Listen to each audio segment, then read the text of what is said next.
Vous pouvez l'applaudir.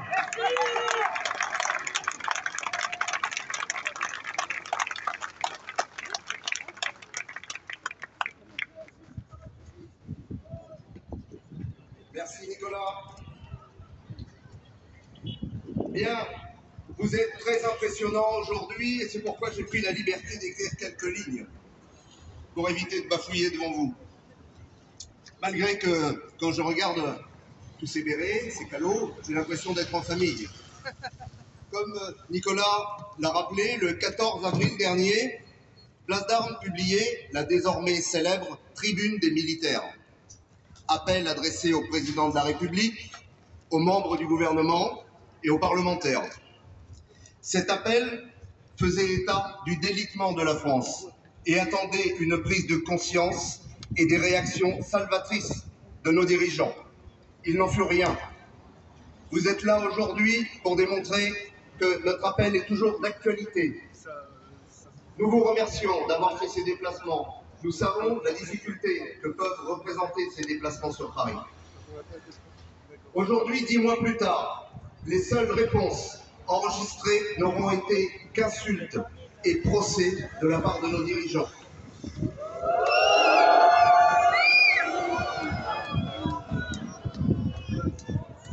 Notre combat reste donc plus que jamais d'actualité. La situation de la France reste malheureusement extrêmement préoccupante.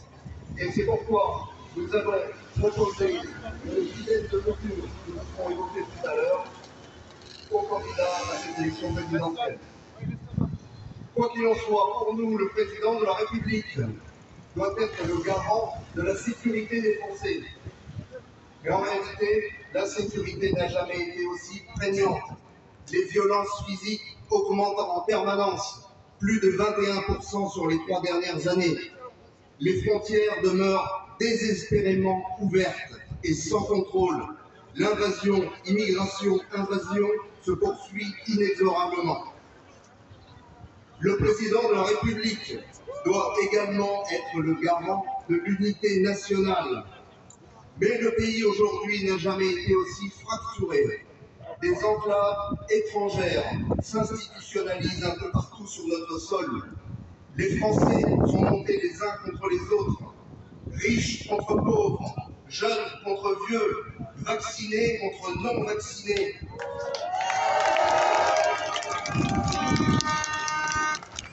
Et désormais Corses contre continentaux.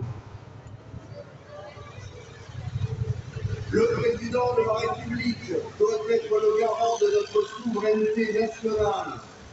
Mais celle-ci est déléguée chaque jour davantage à des institutions étrangères ou internationales. Ces institutions faisant peu de cas des choix légitimes des Français concernant leur propre avenir. Enfin, le président de la République doit être le représentant de la France dans le monde. Mais la France est aujourd'hui désarmée et affaiblie. Comment faire entendre notre diplomatie quand nous sommes devenus les valets de l'OTAN?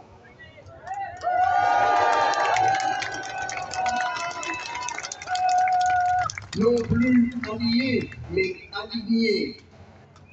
Quand nous sommes si ridiculement représentés par un locataire de l'Élysée qui organise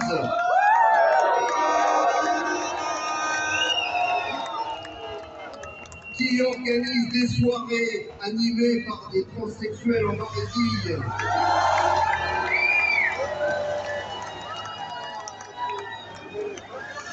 Quelle crédibilité, mes amis, sur la scène internationale. Comment alors aller donner des leçons à Budapest ou à Moscou?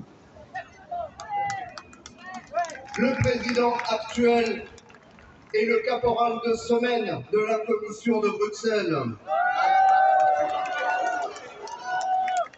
Alors que nos soldats n'hésitent pas à donner leur vie pour la France, nos oligarques profitent sans honte des ors de la République, distribuant avantages et privilèges à leur clientèle. Plus que jamais, les hommes de devoir font face aux hommes de pouvoir. Mais la France est grande et forte. Elle conserve dans son tréfonds une incomparable capacité de résilience. Elle en a fait preuve au cours de toute son histoire, et surtout dans les moments les plus difficiles.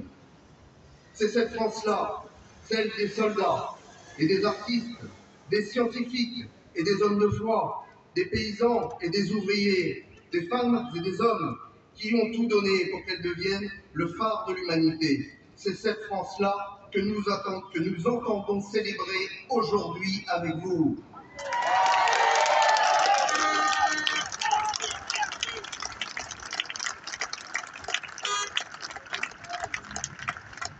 À l'heure du délitement évident du pays, soldats et civils unis dans un même amour de notre patrie, aujourd'hui nous devons faire entendre le droit à la continuité historique de notre belle France.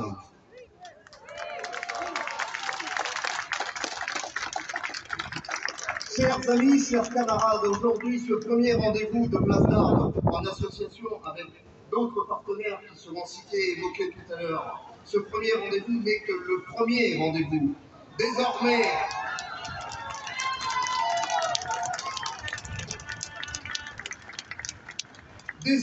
les ennemis de la nation, indigénistes,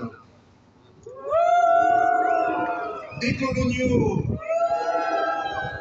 déconstructeurs, falsificateurs de notre histoire et autres collabos, nous trouverons désormais systématiquement sur leur chemin.